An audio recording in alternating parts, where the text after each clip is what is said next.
Vamos a hablar sobre circuitos RC en corriente alterna. El capacitor.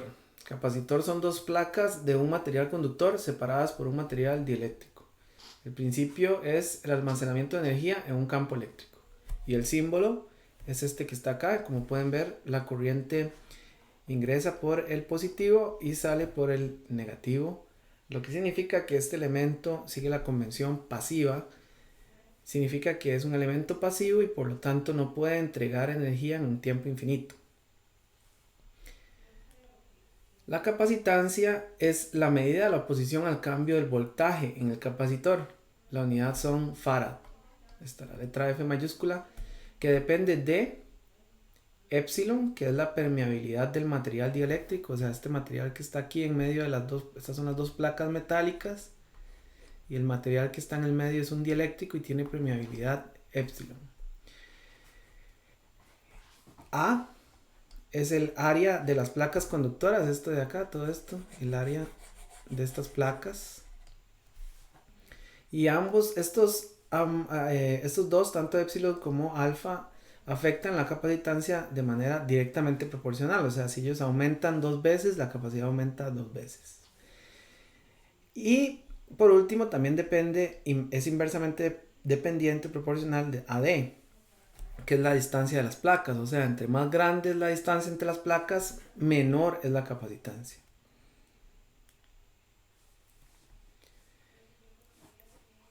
El capacitor en corriente directa es como un abierto. O sea, si un capacitor está en corriente directa, es como si no estuviera del todo, ¿verdad? Simplemente lo quitamos del circuito. Un capacitor no permite cambios instantáneos en el voltaje. O sea, el voltaje del capacitor puede tener una curva como esta, en la que, por ejemplo, se descargue lentamente, pero no puede tener una curva como esta. Este tipo de bajonazos así instantáneos, el capacitor no los permite.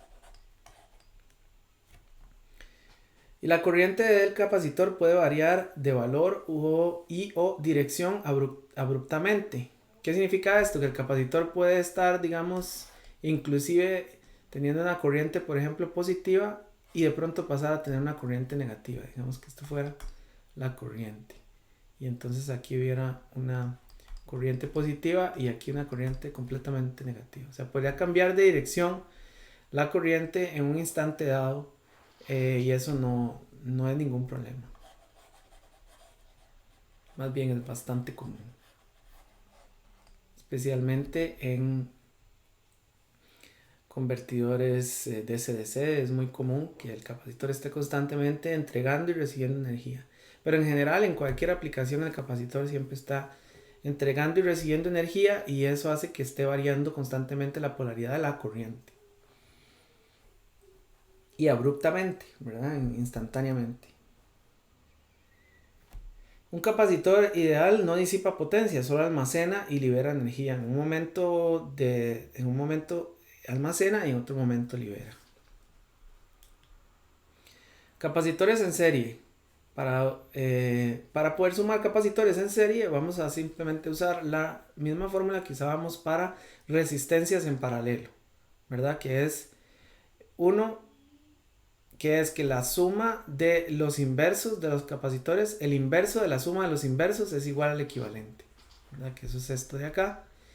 O si tuviéramos el caso especial de solamente dos capacitores en serie, entonces podemos usar la multiplicación de los valores de las capacitancias entre la suma. Ahora, si tenemos capacitores en paralelo, simplemente se suman. Si tenemos tres capacitores de valores C1, C2 y C3, simplemente los sumamos para tener la capacitancia equivalente. Un circuito capacitivo, un circuito en el cual tenemos solamente una fuente de corriente alterna y un capacitor, se representa acá, ¿verdad? Y en este tipo de circuito podemos ver cuál va a ser el comportamiento de la corriente y el voltaje del capacitor.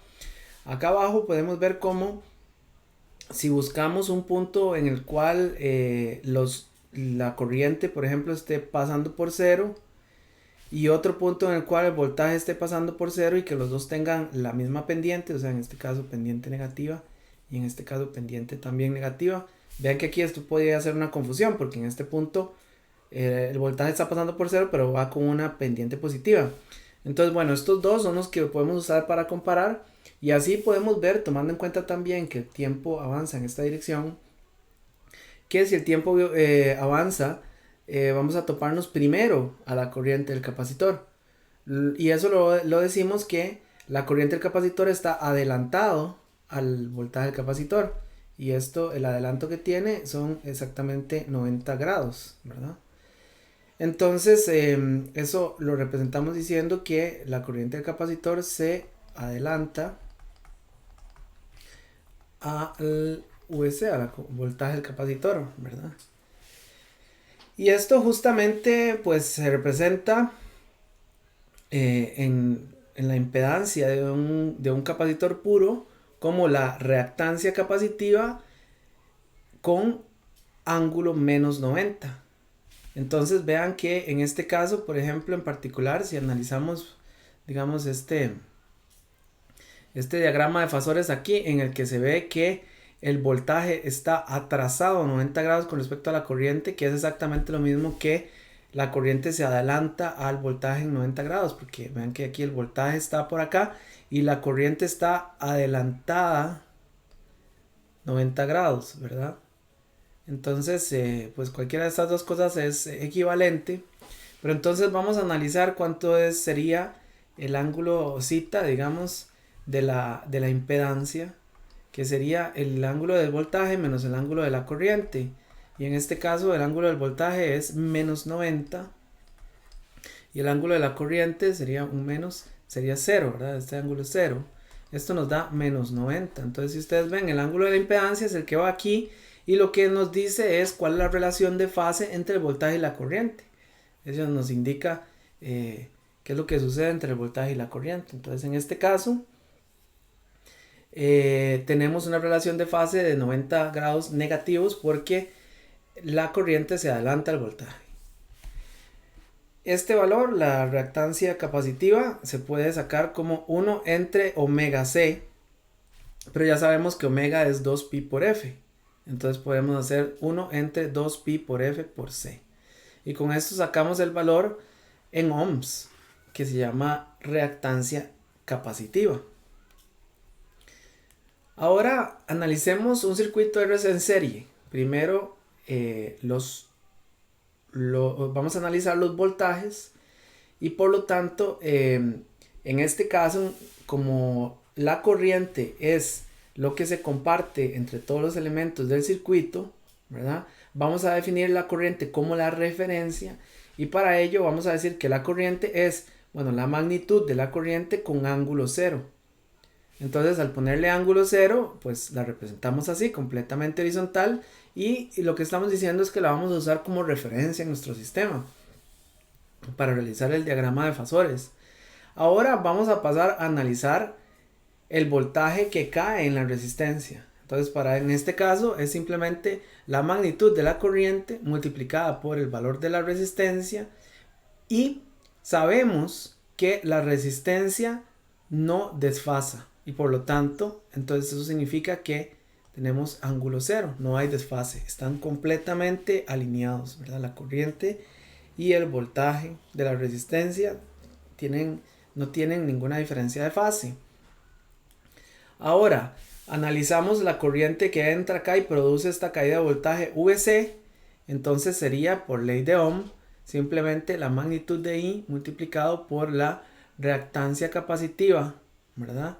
Y vamos a analizar qué es lo que sucede en el caso del voltaje del capacitor. Ya sabemos que el voltaje del capacitor se va a atrasar 90 grados, ¿verdad? Va a estar menos 90 con respecto a la corriente. Entonces lo agregamos acá, ¿verdad? Eso es menos 90, que ya nosotros sabemos que el voltaje se atrasa con respecto a la corriente, o que la corriente se adelanta con respecto al voltaje, que es lo mismo.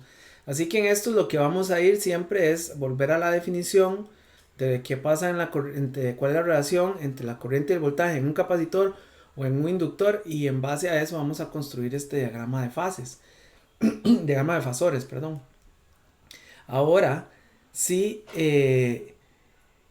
si vamos a sacar el voltaje total, ¿verdad? Que es este de acá, la suma de estos dos es el voltaje total. Y para sacarlo vamos a hacer una suma, pero una suma de fasores. Entonces para sacar la magnitud tenemos que es la magnitud de VR al cuadrado más la magnitud de OBC al cuadrado. Con eso sacamos esta magnitud. Y ahora necesitamos sacar el ángulo, que sería, el ángulo es la arcotangente de la magnitud de VC, ¿verdad? Esta magnitud de VC con un menos, porque vean que está viendo así hacia abajo, ¿verdad? Entonces tenemos un menos. Y la magnitud, entre la magnitud de VR, esta sí va positiva. Entonces, después podemos construir cuánto es V, que V es la magnitud de V y el ángulo zeta, que es este de acá. Que en este caso, aquí, este ángulo nos va a dar un número negativo. Pero vean que lo estamos expresando simplemente como ángulo zeta. A pesar de que numéricamente esto va a tener un negativo debido a este negativo de acá, ¿verdad? Y que refleja que va en esta dirección. Recuerden que los ángulos positivos van hacia allá, van los ángulos positivos, y hacia acá van los ángulos negativos, ¿verdad? Entonces, pues, nada más hay que recordar que diga aquí zeta sin un menos, solo lo que indica es que es el resultado de esta operación, pero este resultado va a tener un menos, ¿verdad? Después vamos a analizar qué pasa en un circuito RC en serie con la impedancia. En este caso la impedancia podemos construir el diagrama de impedancias, ¿verdad? Primero colocamos la R, ¿verdad? Que sabemos que su impedancia, ¿verdad? De un elemento totalmente resistivo es el valor de la resistencia ángulo cero, que refleja que no hay ningún tipo de desfase cuando la corriente pasa a través del resistor. Y vamos después a agregar que tenemos que la impedancia de un elemento totalmente capacitivo sería la reactancia capacitiva y ángulo menos 90. Por lo tanto, entonces, bueno, vamos aquí, ¿verdad? Menos 90, ¿verdad? Ahí va ahí va XC, ¿verdad? Después, si queremos entonces sacar cuánto es la impedancia total, podemos sacar la magnitud de esa impedancia total, que es esto, ¿verdad? Cuánto mide esto de largo. Que es R al cuadrado más XC al cuadrado, y con esto pues ya tenemos la magnitud. Después, si queremos averiguar cuánto es el ángulo, vamos a tener que es la arcotangente de X, de XC, ¿verdad? Que tiene un valor pero con un menos, ¿verdad? Porque está viendo hacia abajo, entre R, que está acá, ¿verdad? Y entonces esto nos va a dar en total z, nos daría la magnitud de z ángulo zeta. Y este ángulo, otra vez les recuerdo, va, en este caso en específico, va a salir con un negativo, ¿verdad? O sea, va a ser un número negativo, ¿verdad?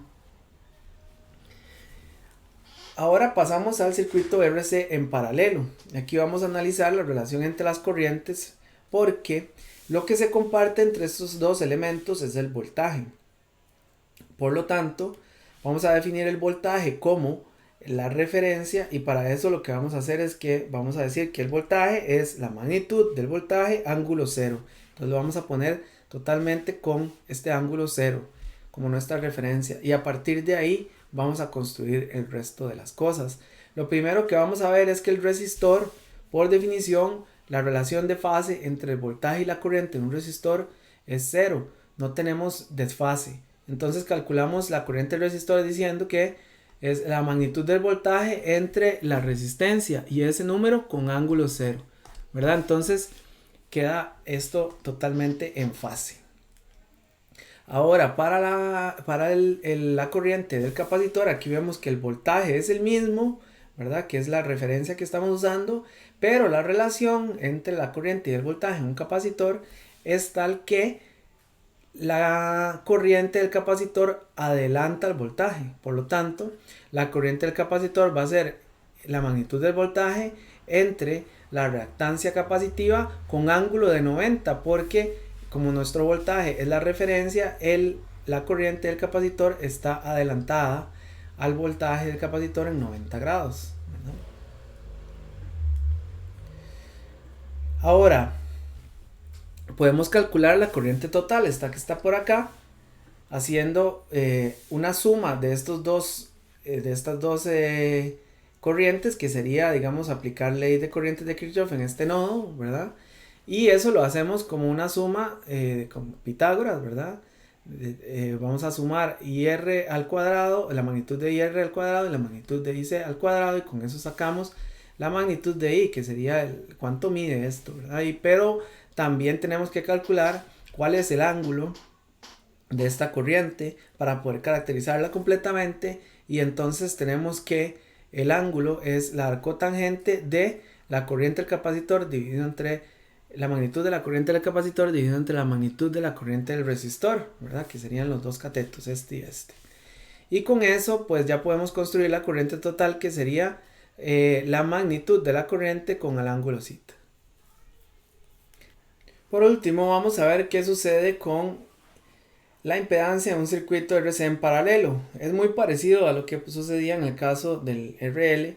Simplemente no vamos a resolver la impedancia de una forma fasorial, digamos con diagramas, porque tiene complicaciones matemáticas que no queremos explorar, y por lo tanto entonces para averiguar la impedancia, si nos la preguntan, simplemente vamos a dividir el voltaje entre la corriente, y para esto pues lo que vamos a hacer es dividir la magnitud del voltaje con ángulo cero, porque lo vamos a tomar como referencia en nuestro circuito en paralelo, tal como lo habíamos visto anteriormente, y la magnitud de la corriente con ángulo θ, ¿verdad? Ahora bien, hay una propiedad de los números complejos que nos permite decir que eso es exactamente igual a la magnitud del voltaje dividido entre la magnitud de la corriente, ángulo menos θ, o sea, el opuesto del ángulo θ que ya habíamos averiguado. El valor opuesto, o sea, si es un valor positivo quedaría un valor negativo, o si es un valor negativo quedaría positivo, ¿verdad? Y de esta manera ya podríamos averiguar la impedancia, y con esto pues terminamos la clase de circuitos RC en corriente alterna.